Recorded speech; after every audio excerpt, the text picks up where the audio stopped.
Hello. Hello. हाँ हाँ, कौन बोल रही? बेला रानी बोल रही का? हाँ, काय का बात हो गई? थोड़ी तो अपने बड़े भाई के फोन लगा दो, काय बात का है? उनसे बोल दो कि बहन की शादी करना है तो वे आ जाए। तो तुम्हें ऐसी काया का बकाई पड़ गई यार? अरे वे बहुत परेशान कर रही हैं यार तुम्हारी बहन जी। ठीक है, करे दे थे फोन। हेलो। हाँ भैया। कौन बोल रहे?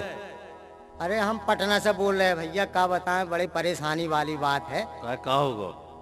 शादी शादी शादी, बिन्नू बाई की शादी करने। अरे तो अब इतनी जल्दी का है, अगले साल कर ले हैं।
बगीचा जा में हटकी मम्मी की नहीं माने, घर को काम काज नहीं जाने, खेलन गेंद बगीचा जा में हटकी मम्मी की नहीं माने। चिट्ठी लिखतई में पकड़ी हलवाई के, दूल्हा ढूंढो ननद बाई के।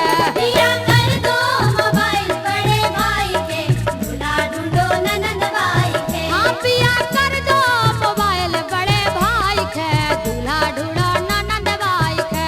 पिया कर दो मोबाइल बड़े भाई के, दूल्हा ढूंढो ननद बाई के।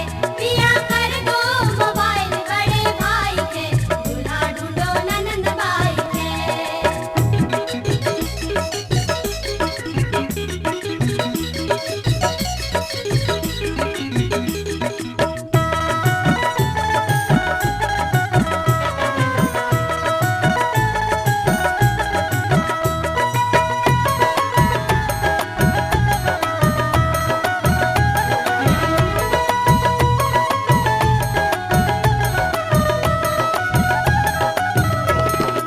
काय बिजली, हम तो तुमसे इतने परेशान हो गए हैं अब कि अब हम क्या बताएं। का बताओ, बताओ ना का बताए, काहे परेशान हो गई? अब हम फिर से मोबाइल लगा रहे हैं बड़े भैया के और बोल रहे हैं उनसे कि भैया यार इनकी जल्दी से शादी करो तो दिट्टा रहे अपने ससुराल। हाँ तो जल्दी करो ना, हम भी अपने सासरे जाना चाहते हैं। जो पर जामे एक फेरा, जल्दी फेंको एको डेरा, ठंडो होए करे जो मेरा। जो पर जामे एक फेरा, जल्दी फेंको एको डेरा, ठंडो होए करे जो मेरा। बिंदु बदनालो बिंदु बदनालो कर दई महामाई के, दूल्हा ढूंढो ननद बाई के।